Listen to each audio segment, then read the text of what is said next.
A'udzubillahi minasyaitonirrajim. Bismillahirrahmanirrahim. Assalamualaikum warahmatullahi wabarakatuh. Innal hamdalillah nahmaduhu wa nasta'inuhu wa nastaghfiruh wa na'udzubillahi min syururi anfusina wa min sayyiati a'malina. May yahdihillahu fala mudhillalah wa may yudhlil fala hadiyalah. Pertama-tama saya ucapkan terima kasih kepada Bapak Dr. Muhammad Nasih selaku dosen pengampu pendidikan kewarganegaraan. Sebelumnya saya di sini selaku mahasiswi kesejahteraan sosial, nama saya Dian Fitriani. Di sini saya akan menjelaskan pasca amandemen Undang-Undang Dasar 1945. Nah, setelah amandemen sebanyak 4 kali Undang-Undang Dasar 1945 dari tahun 1999 sampai tahun 2022 yang mengakibatkan begitu banyak perubahan desain ketatanegaraan Indonesia. Nah, salah satu desain perubahan ketatanegaraan yang perubahan desain ketatanegaraan yang terjadi adalah perubahan fungsi dari lembaga negara. Nah, setelah 4 kali berulang kali berubah berturut-turut dari tahun 1999 sampai tahun 2002 menghasilkan perubahan desain ketatanegaraan. Nah, lembaga negara itu memiliki peran yang sangat strategis dalam proses pembentukan undang-undang. Nah, presiden diberi kekuasaan untuk membentuk undang-undang. Dewan Perwakilan Rakyat Republik Indonesia atau DPR RI sebagai organ kekuasaan legislatif yang hanya memberikan persetujuan rancangan undang-undang yang diajukan oleh presiden, sehingga fungsi kekuasaan legislatif sebelum amandemen Undang-Undang Dasar 1945 dipegang dan dinominasi oleh presiden. Nah, ini salah satu grand design yang dirubah pada amandemen yang kemudian menghasilkan perubahan desain ketatanegaraan ini. Nah, pasca amandemen 1945 ini terjadi pergeseran kekuasaan legislatif dalam menjalankan fungsinya. Dulu eksekutif itu sangat dominasi dalam pembuatan Undang-Undang Dasar. Namun setelah amandemen Undang-Undang Dasar 1945 itu peran DPR RI kemudian diperluas sebagai organ kekuasaan legislatif pasca amandemen yang kemudian diperkuat dengan salah satu perannya yaitu dalam membuat Undang-Undang Dasar. DPR RI yang dulu hanya diberikan kewenangan untuk memberikan persetujuan atas rancangan undang-undang yang diajukan oleh presiden, hanya sebatas itu, tidak kemudian turut dalam pembahasan draft undang-undang dan revisi dan lain sebagainya, hanya memberikan persetujuan. Nah, kini presiden memberikan kekuasaan untuk membentuk kepada DPR untuk membentuk undang-undang. Peralihan kekuasaan membentuk undang-undang kepada DPR RI sesuai dengan ketentuan dalam pasal 20 Undang-Undang Dasar 1945 pasca amandemen yang kemudian diperkuat fungsi DPR RI di bidang legislasi. Nah, dari sini kita dapat mengetahui bahwa salah satu dari hasil amandemen Undang-Undang Dasar 1945 adalah peralihan kekuasaan dan peralihan peran. Nah, selain fungsi anggaran dan pengawasan yang sudah berjalan, kini legislatif itu berfungsi sebagai pembuat undang-undang dasar. Nah, kedudukan dan fungsi DPR RI yang semakin kuat pasca amandemen Undang-Undang Dasar 1945 tersebut membuat peran DPR RI semakin penting dalam penyelenggaraan negara, yang kita tahu bahwa Indonesia sendiri memiliki 3 fungsi besar, 3 struktur besar dalam menjalankan pemerintahan, eksekutif, legislatif, dan yudikatif. Dan legislatif ini diperkuat setelah amandemen Undang-Undang Dasar. Nah, fungsi legislasi yang dimiliki oleh DPR RI berperan dalam menentukan kebijakan pembangunan melalui fungsi anggaran yang dimiliki sekaligus mengawasi kinerja pemerintah. Nah, jadi ada checks and balances di sini yang kemudian diperkuat setelah amandemen 1945. Undang-Undang Dasar 1945. Nah, selanjutnya dengan penguatan fungsi DPR RI tersebut, masyarakat berharap DPR RI dapat melaksanakan tugas dan fungsinya sesuai dengan koridor secara baik, konsisten, dan bertanggung jawab. Jadi amandemen ini kemudian tidak dijadikan sebagai sebuah sekedar perubahan semata, melainkan juga memberikan harapan-harapan yang kemudian dapat bisa diwujudkan oleh DPR RI sebagai lembaga legislatif yang kemudian diperkuat dan diperkaya fungsi kemudian tanggung jawabnya. Namun ini juga tidak semata-mata untuk memberatkan. Namun ini lebih terhadap bagaimana seharusnya Dewan Perwakilan Rakyat itu berfungsi di tengah masyarakat. Jadi bukan hanya sebagai menerima persetujuan atau tidak atau bagaimana, tapi ini lebih merancang undang-undang dasar itu sendiri. Nah, pasang surut dalam menjalankan tugas dan fungsinya ini tentu saja dialami oleh DPR RI, terutama dalam fungsi legislasi yang dinilai oleh publik tidak mencapai target sebagaimana direncanakan dalam program legislasi nasional. Jadi pasca amandemen kita tentu mengetahui bahwa tidak langsung legislatif kemudian dapat 100% menjalankan peran dan fungsi yang baru menghadapi semakin berat rakyat yang juga semakin kritis terhadap pelaksanaan tugas dan fungsi DPR RI. Ini juga kemudian menjadi tantangan terbesar setelah amandemen Undang-Undang Dasar 1945.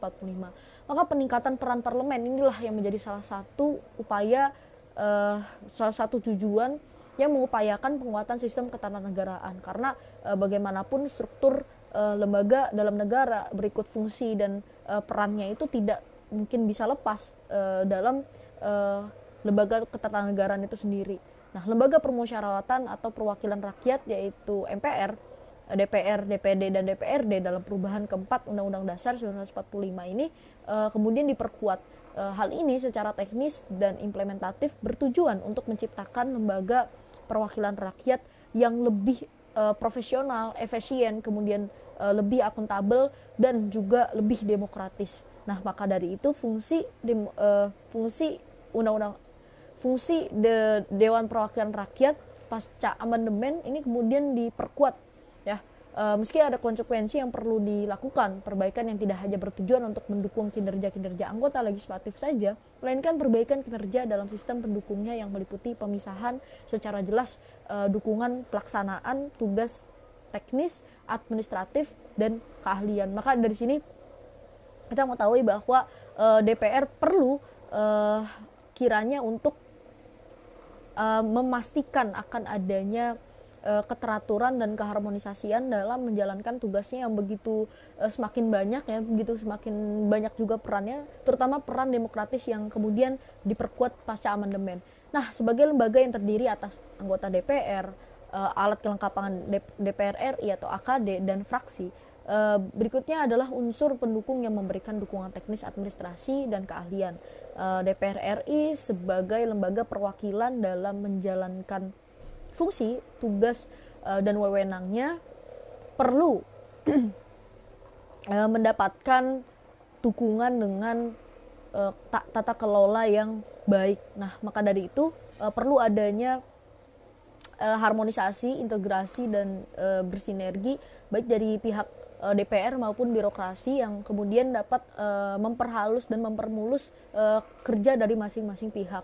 Nah, pendukung tata kelola DPR harus memberikan dukungan administrasi, teknis, dan keahlian yang berkualitas, yang disertai dengan integritas dan kinerja yang baik. Nah, demikian kita dapat memastikan bahwa amandemen Undang-Undang Dasar 1945 itu sangat sekali mendominasi terhadap perubahan lembaga ketatanegaraan yang juga berimbas pada kemudian berubah grand design, peran, fungsi, dan masing-masing dari lembaga itu sendiri. Dan memperkuat itu juga perlu ada konsekuensinya, karena semakin luas fungsi dari DPR itu sendiri, maka semakin luas juga kesempatan, kemudian semakin luas juga daya demokratis dan partisipatif dari masyarakat yang kemudian perlu kita menyeimbangkan dengan teknis, profesional, dan efisiensi dalam daya kerja di DPR itu sendiri. Nah, kemudian begitu banyak amandemen yang terjadi sebanyak 4 kali itu juga tidak dapat kita pungkiri juga mempengaruhi terhadap daya kerja dari lembaga selain DPR itu sendiri.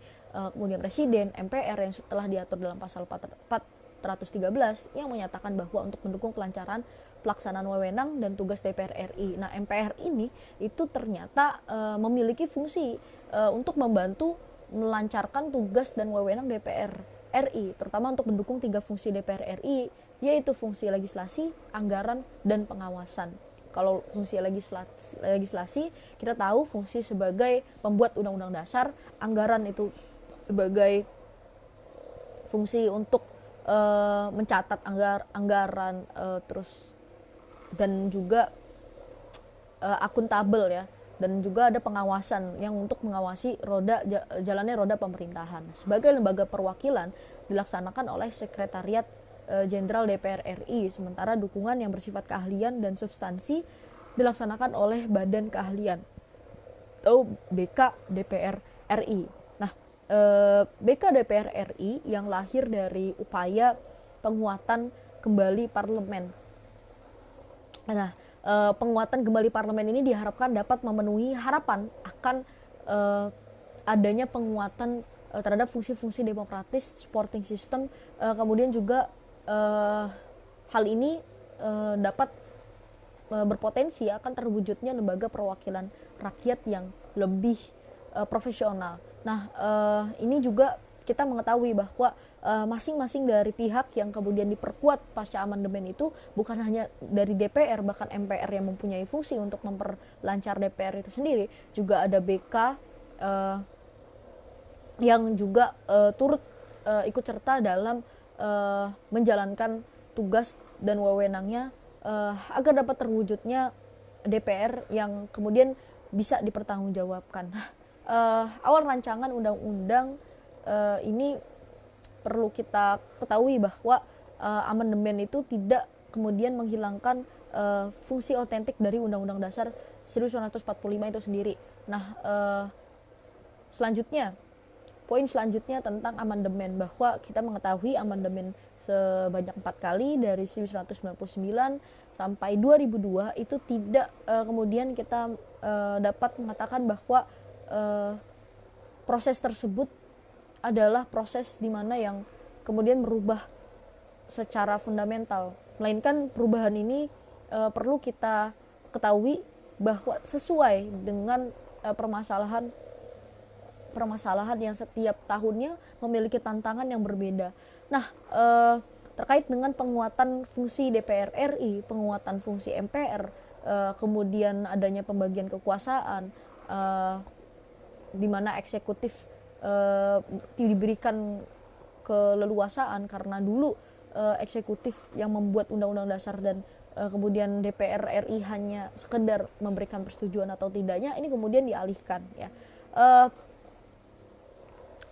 Presiden merupakan salah satu peraturan presiden merupakan salah satu peraturan pelaksana atas Undang-Undang MD3. Selanjutnya berdasarkan peraturan Sekretaris Jenderal Dewan Perwakilan Rakyat Republik Indonesia nomor 6 tahun 2015 tentang organisasi dan tata kerja Sekretariat Jenderal dan Badan Keahlian Dewan Perwakilan Rakyat Republik Indonesia. Sebagaimana yang kita ketahui bahwa ini telah diubah dengan peraturan Sekretaris Jenderal Dewan Perwakilan Rakyat Republik Indonesia nomor 2 tahun 2016. Yang tadi 2015 kemudian dirubah tahun 2016 tentang perubahan atas peraturan Sekretaris Jenderal Dewan Perwakilan Rakyat Republik Indonesia. Nah, ini juga salah satu perubahan pasca amandemen Undang-Undang Dasar 1945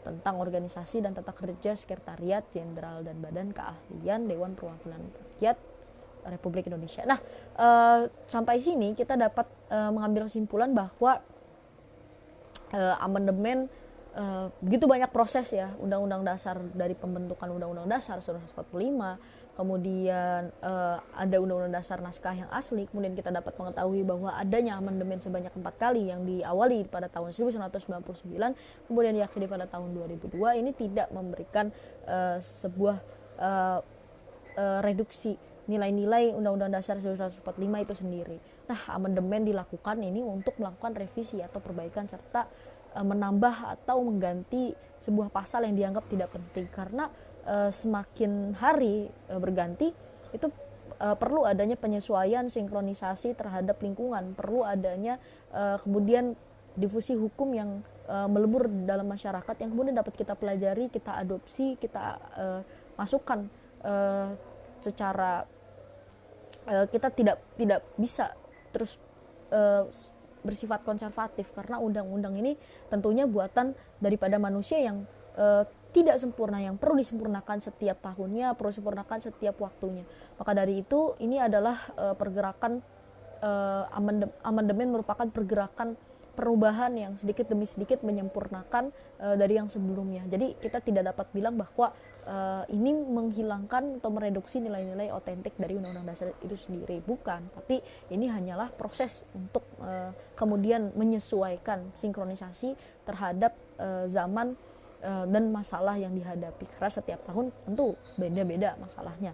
Nah, maka dari itu kita dapat menyimpulkan bahwa amandemen Undang-Undang Dasar 1945 memiliki hasil yang secara kita dapat katakan sedikit demi sedikit merubah tata kelola kenegaraan, terutama khususnya di lembaga struktur itu sendiri, khususnya DPR yang banyak juga kita temukan perubahan-perubahannya pasca amandemen. Nah, dari sini mungkin hanya itu yang bisa saya sampaikan, kurang lebihnya mohon maaf. Billahi fisabilil haq fastabiqul khairat. Wassalamualaikum warahmatullahi wabarakatuh.